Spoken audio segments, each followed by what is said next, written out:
Hey everyone, welcome back to my YouTube channel. Paul Peters here again to read a few more chapters in the Bible. Today we will be reading 1 Kings chapters 18 and 19 from the New Living Translation. Make sure you are subscribed. Click the bell icon to turn on those notifications. Like the video. Drop a comment. Maybe you heard something for the first time that stood out to you while I'm reading, or maybe you heard something again and maybe saw it in a different light.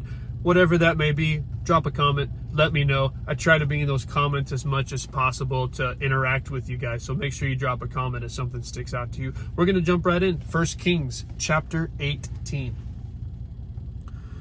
Later on, in the third year of the drought, the Lord said to Elijah, "Go and present yourself to King Ahab. Tell him that I will soon send rain." So Elijah went to appear before Ahab. Meanwhile, the famine had become very severe in Samaria. So Ahab summoned Obadiah, who was in charge of the palace. Obadiah was a devoted follower of the Lord. Once, when Jezebel had tried to kill all the Lord's prophets, Obadiah had hidden 100 of them in 2 caves. He put 50 prophets in each cave and supplied them with food and water. Ahab said to Obadiah, "We must check every spring and valley in the land to see if we can find enough grass to save at least some of my horses and mules." So they divided the land between them. Ahab went one way by himself, and Obadiah went another way by himself. As Obadiah was walking along, he suddenly saw Elijah coming toward him. Obadiah recognized him at once and bowed low to the ground before him. "Is it really you, my lord Elijah?" he asked. "Yes, it is," Elijah replied. "Now go and tell your master, Elijah is here." "Oh, sir," Obadiah protested, "what harm have I done to you that you are sending me to my death at the hands of Ahab? For I swear by the Lord your God that the king has searched every nation and kingdom on earth from end to find you. And each time he was told, 'Elijah isn't here.' King Ahab forced the king of that nation to swear to the truth of his claim. And now you say, 'Go and tell your master, Elijah is here.'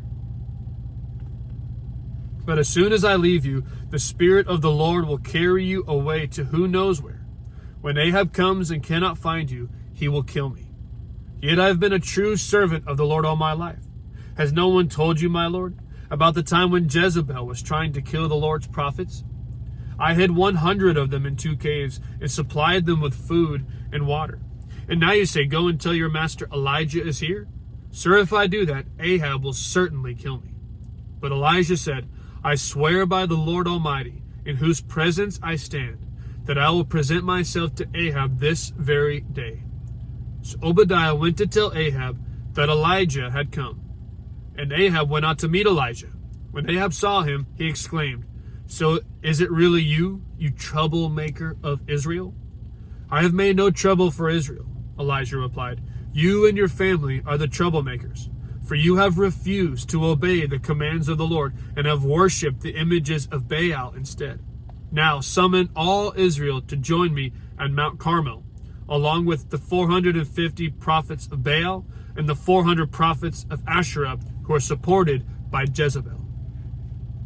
So Ahab summoned all the people of Israel and the prophets to Mount Carmel. Then Elijah stood in front of them and said, "How much longer will you waver, hobbling between 2 opinions? If the Lord is God, follow him. But if Baal is God, then follow him." But the people were completely silent. Then Elijah said to them, "I am the only prophet of the Lord who is left, but Baal has 450 prophets. Now bring 2 bulls. The prophets of Baal may choose whichever one they wish, and cut it into pieces, and lay it on the wood of their altar, but without setting fire to it. I will prepare the other bull, and lay it on the wood on the altar, but not set fire to it. Then call on the name of your God, and I will call on the name of the Lord.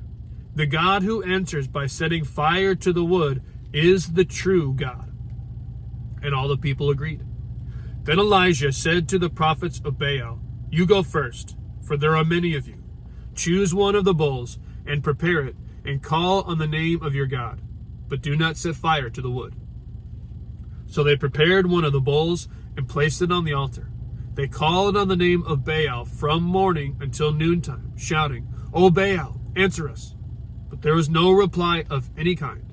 Then they danced, hobbling around the altar they had made. About noontime, Elijah began mocking them. "You'll have to shout louder," he scoffed, "for surely he is a god. Perhaps he is daydreaming, or is relieving himself. Or maybe he is away on a trip, or is asleep and needs to be wakened." So they shouted louder, and following their normal custom, they cut themselves with knives and swords until the blood gushed out.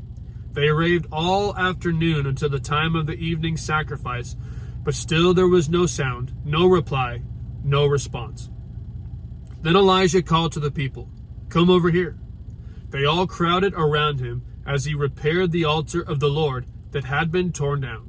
He took 12 stones, one to represent each of the tribes of Israel, and he used the stones to rebuild the altar in the name of the Lord. Then he dug a trench around the altar large enough to hold about 3 gallons.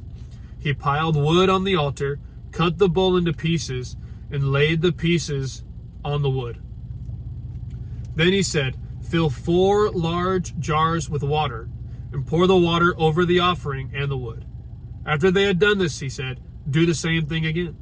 And when they were finished, he said, "Now do it a 3rd time." So they did as he said, and the water ran around the altar and even filled the trench. At the usual time for offering the evening sacrifice, Elijah the prophet walked up to the altar and prayed, "O Lord, God of Abraham, Isaac, and Jacob, prove today that you are God in Israel and that I am your servant. Prove that I have done all this at your command. O Lord, answer me. Answer me so these people will know that you, O Lord, are God and that you have brought them back to yourself." Immediately, the fire of the Lord flashed down from heaven and burned up the young bull, the wood, the stones, and the dust. It even licked up all the water in the trench. And when all the people saw it, they fell face down on the ground and cried out, "The Lord, He is God. Yes, the Lord is God." Then Elijah commanded, "Seize all the prophets of Baal. Don't let a single one escape." So the people seized them all, and Elijah took them down to the Kishon Valley and killed them there. Then Elijah said to Ahab, "Go get something to eat and drink, for I hear a mighty rainstorm coming." So Ahab went to eat and drink.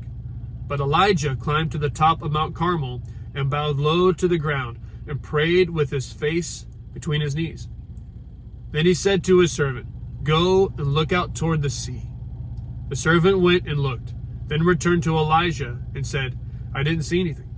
7 times Elijah told him to go and look. Finally, the 7th time, his servant told him, "I saw a little cloud about the size of a man's hand rising from the sea." Then Elijah shouted, "Hurry to Ahab and tell him, 'Climb into your chariot and go back home. If you don't hurry, the rain will stop you.'" And soon the sky was black with clouds, and heavy wind brought a terrific rainstorm, and Ahab left quickly for Jezreel. Then the Lord gave special strength to Elijah.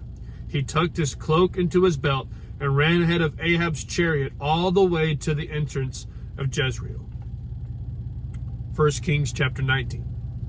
When Ahab got home, he told Jezebel everything Elijah had done, including the way he had killed all the prophets of Baal.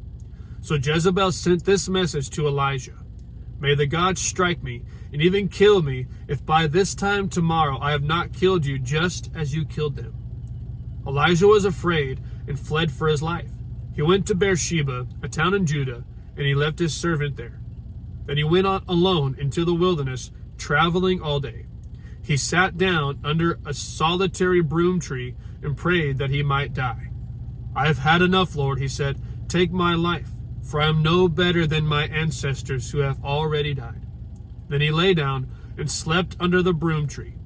As he was sleeping, an angel touched him and told him, "Get up and eat." He looked around, and there beside his head was some bread baked on hot stones and a jar of water. So he ate and drank and lay down again.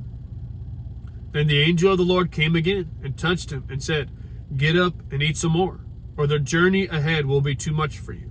So he got up and ate and drank, and the food gave him enough strength to travel 40 days and 40 nights to Mount Sinai, the mountain of God. There he came to a cave where he spent the night.